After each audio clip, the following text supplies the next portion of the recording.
কাইলৈ বছৰৰ প্ৰথমটো চন্দ্ৰগ্ৰহণ ৫০০ বছৰৰ পিছত এক বিৰল মহাজাগতিক পৰিঘটনাৰ সাক্ষী হ'ব সমগ্ৰ বিশ্ববাসী। কাইলৈ হোলীৰ লগতে হ'ব চন্দ্ৰগ্ৰহণ আৰু এই চন্দ্ৰগ্ৰহণৰ সময়ছোৱাত ভুলতো নকৰিব এইসমূহ কাম, অন্যথা ভয়ংকৰ বিপদত পৰিব আপুনি।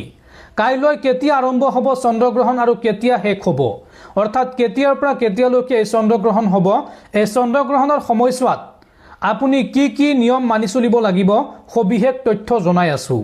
আপুনি ভিডিঅ'টোত লাইক কৰি শ্বেয়াৰ কৰি দিয়ক। ৩ মাৰ্চ অৰ্থাৎ কাইলৈ বছৰৰ প্ৰথমটো চন্দ্ৰগ্ৰহণ। কাইলৈ হোলীৰ লগতে এক বিৰল মহাজাগতিক পৰিঘটনাৰ সাক্ষী হ'ব সমগ্ৰ বিশ্ববাসী। এই চন্দ্ৰগ্ৰহণৰ সময়ছোৱাত ভুলতো নকৰিব এইসমূহ কাম।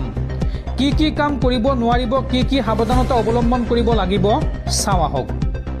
ৰঙৰ উৎসৱ হোলী মানে আনন্দ, কিন্তু এইবাৰ হোলীত এক বিশেষ আৰু বিৰল জ্যোতিৰ্বিজ্ঞানৰ সাক্ষী হ'বলৈ গৈ আছে বিশ্ববাসী। এইবাৰ ৩ মাৰ্চত হোলীৰ লগতে বছৰৰ প্ৰথমটো আংশিক চন্দ্ৰগ্ৰহণ হ'ব। এফালে উৎসৱৰ ৰঙীন পৰিৱেশ আৰু আনফালে চন্দ্ৰগ্ৰহণক আগুৰি থকা আধ্যাত্মিক নিয়ম। এই দুয়োটাৰ মাজত কেনেকৈ ভাৰসাম্য ৰক্ষা কৰিব পাৰি সেইটোৱে আলোচনা আৰম্ভ কৰিছে বিশ্বজুৰি। বহুতে ভাবিছে চন্দ্ৰগ্ৰহণৰ সময়ত হোলীৰ আনন্দত কিবা বাধা থাকিবনে?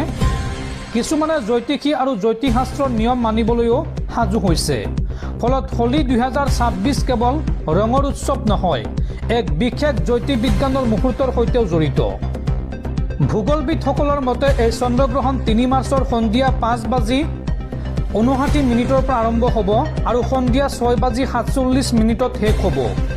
যদিও মুঠ সূতক গ্ৰহণৰ সময় মাত্ৰ ৪৮ মিনিট, কিন্তু ইয়াৰ প্ৰভাৱ আৰু সূতকৰ সৈতে জড়িত নিয়মসমূহ সম্পূৰ্ণৰূপে থাকিব, কিয়নো ভাৰতত দৃশ্যমান হ'ব এই চন্দ্ৰগ্ৰহণ। ভাৰতৰ উপৰিও এই চন্দ্ৰগ্ৰহণ পূব এছিয়া, অষ্ট্ৰেলিয়া, আমেৰিকা, ৰাছিয়া আৰু পাকিস্তানতো দৃশ্যমান হ'ব। ফলত আন্তঃৰাষ্ট্ৰীয় পৰ্যায়ত ইয়াক এক উল্লেখযোগ্য জ্যোতিৰ্বিজ্ঞানৰ পৰিঘটনা হিচাপে বিবেচিত কৰা হ'ব। শাস্ত্ৰ অনুযায়ী চন্দ্ৰগ্ৰহণৰ প্ৰায় ৯ ঘণ্টা আগতে সূতক সময় আৰম্ভ হয়। যিহেতু সন্ধিয়া সূতক হ'ব, গতিকে পুৱা ৯ বজাৰ পৰা আৰম্ভ হ'ব সূতক। ফলত দেশৰ অধিকাংশ মন্দিৰ পুৱা ৯ বজাৰ ভিতৰত বন্ধ হৈ থকা বুলি জানিব পৰা গৈছে। সূতক কালত মূৰ্তি স্পৰ্শ, পূজা আৰু খোৱা বোৱা নিষিদ্ধ বুলি গণ্য কৰা হয়। সূৰ্যগ্ৰহণ শেষ হোৱাৰ পিছত মন্দিৰসমূহ শুদ্ধ কৰি পবিত্ৰ কৰি তাৰ পিছত সন্ধিয়া আৰতি কৰিবলৈ দিয়া হ'ব। অৱশ্য বহুতে এতিয়া প্ৰশ্ন উত্থাপন কৰিছে যে উৎসৱৰ দিনত এনে নিয়ম কেনেকৈ মানি চলিব পাৰি। পৰম্পৰা আৰু আনন্দৰ মাজত ভাৰসাম্য ৰক্ষা কৰাটো এইবাৰ এক ডাঙৰ প্ৰত্যাহ্বান হ'ব পাৰে। ভিলৱাৰাৰ প্ৰখ্যাত